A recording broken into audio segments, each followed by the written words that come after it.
Hey guys, I got a brand new podcast for you. I'm your boy Ankur. I got my co-host, Mike Schulo. He is being a little shy right now. He doesn't want to say his own name. Hi, it's Mike. Hi, how are you? We're calling this podcast the DTC Podcast. But no, Ronak Shah, this is not a direct-to-consumer or consumer packaged goods. It's designers to consumers. Direct to you.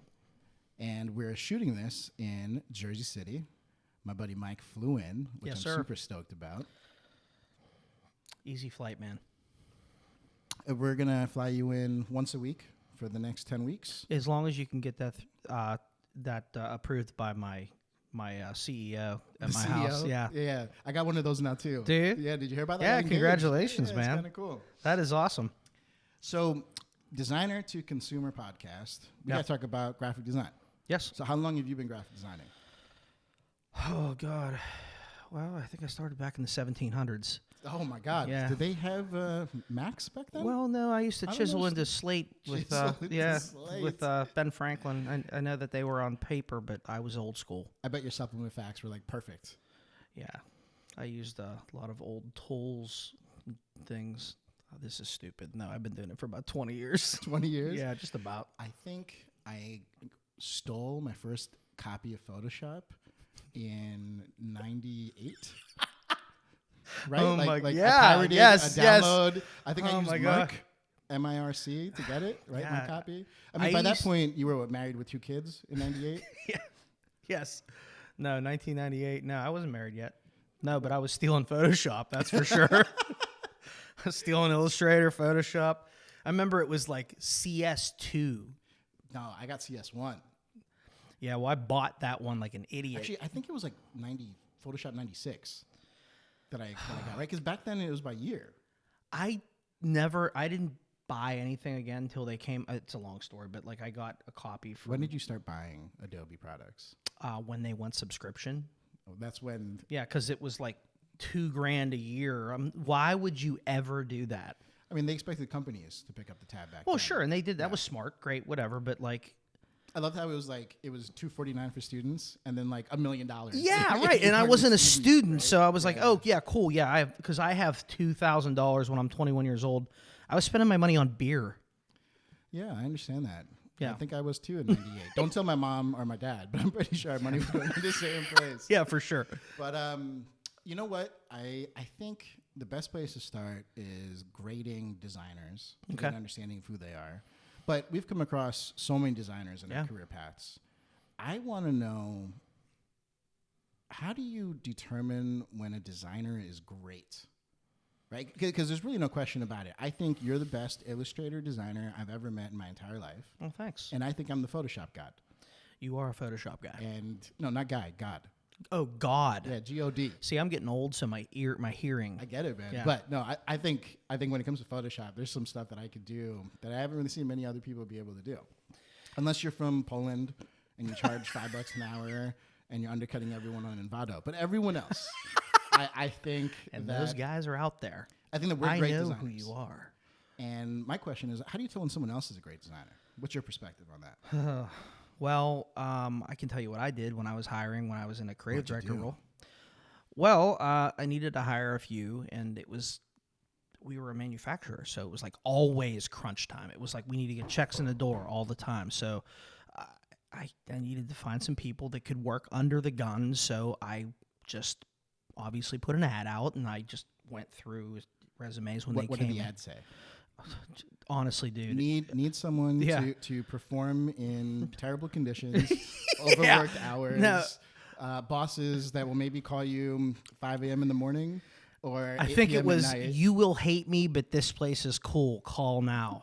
Okay. Yeah, it was must have been hundreds of applicants. So many. Yeah, no, it wasn't really that. But I only had 2 weeks to hire, and I needed 2. So at any rate, I contacted a couple kids, and they came in, and really what I did is the biggest problem was finding someone that could follow directions. I mean, so many years of doing it prior to this, and kids couldn't even create an art board. You're saying guys that wear Marvel t-shirts and go to work in shorts and flip-flops don't know how to follow directions? Correct. Hey, man, I am one of those guys. So am I. Don't let this button down fool you. So, yeah, I mean, like, I would just have them come in. I'd give them a couple simple questions, ask about what they did and how they got into design, you know, the blah, blah, blah. And then I would say, okay, cool, bust out your laptop. I'm going to have you design a label for me in 30 minutes. 30 minutes? Yeah, I gave them 30 minutes, and it was like, listen, you don't have to do something that's going to – I don't care if it's beautiful. Listen, I needed something simple, and I need you to follow my directions, and I would tell them that.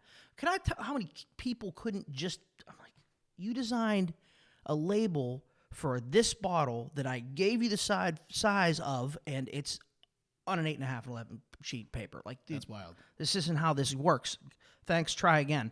So, you know, eventually I found some people that worked out, but you know, I really just think it comes down to the designer needs to know how to decipher what the customer or their creative director or whoever that person on the other side of the table is, like, really what they want. So you think a designer's great? And you got to be able to turn it around quick. So you think a designer's great if they could follow instructions? Yeah. Not if they're creative. Not if they blow you away with something. Well, let's face it. That's important too. But like, I'm talking about people that are already creative. Okay. You know what I'm saying? You're past that creative decision I'm past making. that. Okay. So if I'm bringing you in, I already think you're creative. I didn't call you if I think your work is terrible. Okay. So if I think your work is good and I think you're creative, then I'm like, okay, let's see if this person can rock. Yeah, fair enough. So if they can, then I mean that's literally what I did, and I was kind of young at it at that point, so and it worked. My perspective is so different on how this works. See, this is why we're on different sides of the table. So I think to figure out whether a designer's great or not, I have to figure out what their kryptonite is. Okay. Let me explain this. Every graphic designer that's out there in the world, even you that's watching, whether you're a designer or not, has one thing that's their kryptonite. And it's always whether or not they're willing to learn this one skill. Because all designers have one skill that they avoid like the plague. Oh, I know where you're going. Right? I know so where for you're example, I avoid tracing anything in Illustrator. That's my kryptonite. And the reason I need to find out what their kryptonite is because once you figure out what their kryptonite is, first of all, every designer's kryptonite can be solved in a 3-hour YouTube session of just trying to teach it, right? But Yeah, we refuse to learn what that one trick is or whatever it is, right? And knowing that Adobe has like 100 ways to do the same thing, you just got to learn one of them. So just get over this hump of whatever it is. But we will refuse as graphic designers to learn that one trick. Yeah, right. But once I learn what their kryptonite is, I then figure out whether or not I could teach it to them in 30 minutes. And every single time I've brought someone on the team for any company I've worked with or anywhere else, if I've taught it to them in 30 minutes, I'm like, this guy has the potential to be great. Okay. And then when I see that they have the potential to be great, I now give them full creative control on a project or two. And if they can do it better than I would do it, I'm like, this guy's a great designer. And there have been some great designers at different companies I've worked with, right? At Shreds, there was really smart. Like, of the most raw talent I've ever seen in my life. Right? And like I did the swordfish thing that you did, right? I'm like, hey, you have 30 minutes. Here's some assets. Design this label for me. Design this flyer for me or social media post. Yep. But figuring out how to do designer's kryptonite was so like paramount to me throughout my entire life. Like, what's your kryptonite? Be honest. Dusting off Photoshop and opening it up? I use Photoshop more than you think. Okay. However, that's only when I ask you to liquefy my face for photo shoots. Yeah, that's usually it. I mean, I don't really know what my kryptonite is. I think your kryptonite is fonts that are too small. Fonts that are too small. Yeah. Probably. Do you know how many times I yelled at you in the past? Like, yo, Mike, no one could read this. We got to go bigger. Yeah. You know why? Why? Because I'm designing on a screen this big for a label that's this big. So it's so easy to forget. Yeah. Yeah, I've done that. You're right. Yeah. And I think my kryptonite was tracing in Illustrator. Now, the truth is, as soon as I learned how to do the thing I had to do, like, I was so dumb for not spending the time to just figure this out. That's kind of a pain in the butt, though. But you know what else tells me a designer's great? What? Yes, Mike, you have to respond to the podcast. I'm sorry. All the listeners at home, this is, Mike's third time being on a podcast. Sorry. Shout out, we make supplements. Go to youtube.com/Ankur K. Garg. You'll find the episode somewhere. Trademark back. I think what else tells me that designer is great is if anyone's ever published their work. Yeah, that's for sure. I remember the first time my work was published, right? That first Shreds label that I ever made, and I saw that physical product in my hand. I was just like, oh my God, this is amazing. Like, I got to show this to my parents and to my cousins. Oh, I remember that. Everyone. Yeah. And when your work gets published or used in like a public manner, even if your work is terrible, right? People are pointing you in the direction that people want to see what you make. Yeah. Now, I think the last thing that I've ever noticed is whether or not you know that Envato.com exists. Right? Yeah. Because there are so many designers that just want to be creative the entire 30-minute session that they have or 5-hour session or whatever it is. Yep. And the thing already exists. You can literally get a template and cut down your design time from 6 hours to 30 minutes. Yeah, correct. Anything that you need to get done. Yeah, and it really, that's, and in the world that we live in, that's really the customer just wants it now. You know who was terrible at using templates? Who? Guys who wear Foo Fighter t-shirts for podcasts. Yo, you fought me tooth and nail on using templates when we first started working together. Yeah, I learned to do everything on my own, man. Like I said, I'm old, man. I'm old school. Like I said, Ben Franklin, remember? So how do you feel about actually people don't know who went him. to school for design versus people like us that just like figured it out by stealing Photoshop and just trying it, right? So I learned, I was an IT guy. I was a computer nerd. What, like hardware? No, coding? well, I was like a help desk guy. I was young. I was super young. So it was like the year 2000. You were the Remember, guy you would call and like, my computer's not turning on. Yes, Did but you I hit the power worked button? for PPG Industries. Okay. Big company, looks like a castle in Pittsburgh. You know, They own like a quarter of that town. Right? yes, pretty much. Okay. Yeah. So I was working there. It was the year 2000. I mean, like, dude, everyone was in IT because the world was going to end. So since it didn't end, it got super boring. And I was like, So finally I get this project to go work with the marketing team. And PPG. Yeah. And it was like completely different. Like the floor was totally different. Like every floor, there was 40 floors in that building. Every floor was like a gray cubicle farm where people went to die. So I get onto the marketing floor and I'm like, where am I? Oh my God, there's t-shirts, Dude. graphic prints. Well, no, they still weren't allowed to wear t-shirts. It wasn't that cool yet. Remember, this was back in the 1700s. So, they had powdered wigs on still. No, I'm Guillotine. kidding. I'm kidding. So, but they had the people were just like kind of hanging out and collaborating, and they had like glass offices, and everybody was having a good time. And I'm like, how do I get there? Long story short, it was when they were building Heinz Field. So I had to help them build a new computer system because, no, they weren't allowed to use Macs at PPG. They had to use, So I had to help them build a new computer system to... Windows 95. Yeah, actually it was. Yeah, I'm sure it was. Yeah. To build this, they were building this graphic that was going to go on the screen that wrapped around the whole stadium, which was super cool. So I got like free Steeler tickets. It was a lot of fun.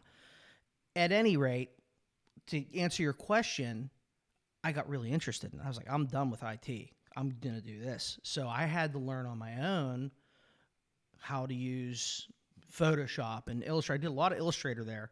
So that's kind of where that came from. But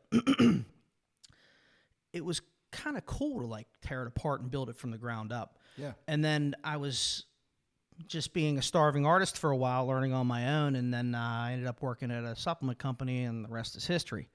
So I kind of like... It's like digging a ditch, man. You kind of just have to learn on your own and just, you just chip away at it. And eventually you build this huge wealth of knowledge because you basically broke it down to build it up. So now, someone listen. went to school for all this. What do you think is wrong with how they approach design? I don't necessarily think there's something wrong with it. There's 100% everything wrong with what you learned in school. I mean, let's not sugarcoat that. Yeah, okay. You're right. You're totally right. But I don't think that... I think that the kids that are going to school to learn how to do design and learn how to do, media, digital media, whatever they're doing, they're not learning in an environment that's like where you need to do something.